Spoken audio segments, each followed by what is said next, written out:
نحمده ونصلي على رسوله الكريم أما بعد بسم الله الرحمن الرحيم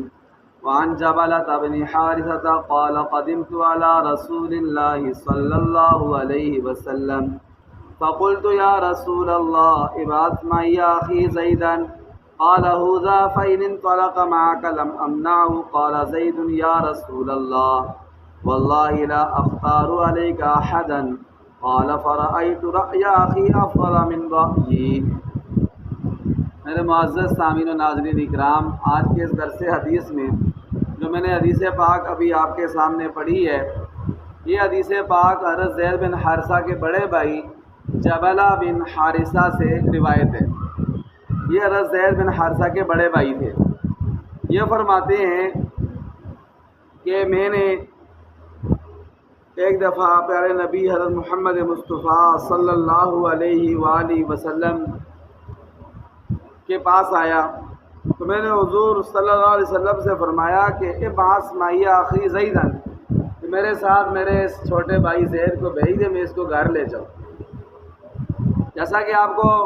معلوم بھی ہوگا کہ حضرت زید بن حارثہ یہ 8 سال کے بچے تھے اور یمن کے رہنے والے تھے۔ وہاں سے کسی نے ان کو اغوا کر کے لا کے مکہ مکرمہ میں ان کو بھیج دیا، اور حضرت خدیجہ الکبریٰ جو حضور کی پہلی بیوی تھی، ان کے بھتیجے تھے، ان کا نام تھا حکیم بن حزام، انہوں نے خرید لیا اور انہوں نے یہ گفٹ دے دیا اپنی چاچی حضرت خدیجہ کو۔ تو جب حضور صلی اللہ علیہ وسلم سے شادی ہوئی تو حضرت خدیجہ نے یہ زید بن حارثہ حضور صلی اللہ علیہ وسلم کی خدمت میں ان کو پیش کر دیا۔ اس طرح یہ حضور صلی اللہ علیہ وسلم کے پاس پہنچے۔ جب ان کے گھر والوں کو پتہ چلا تو ان کے بھائی آئے کہ میرے اس بھائی کو میرے ساتھ بھیج دیں۔ پیارے نبی صلی اللہ علیہ وسلم نے فرمایا کہ لم امنا،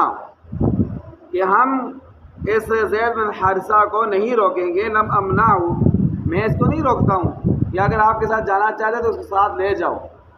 جب حضرت زید بن حارثہ نے یہ بات سنی تو فرمایا یا رسول اللہ واللہ لا اختار علیک احدا، اے اللہ کے رسول، اللہ کی قسم آپ پر میں کسی کو بھی ترجیح نہیں دوں، حتیٰ کہ میں اپنے بھائی کو، اپنے ماں باپ کو، میں ان کو بھی ترجیح نہیں دیتا، میں آپ کے ساتھ ہی رہوں گا، میں اپنے ماں باپ کے پاس بھی نہیں جاؤں۔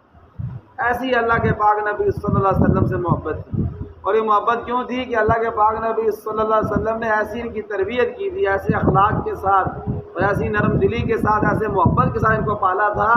کہ اپنے ماں باپ کے پاس بھی جانے کے لیے تیار نہیں۔ تو اس حدیث پاک سے ہمیں کیا سبق ملتا ہے؟ یہ سبق ملتا ہے کہ ہمیں ایک تو پہلے اللہ کے نبی سے ایسی محبت ہونی چاہیے کہ دنیا کی ہر چیز کو ہم اللہ کے نبی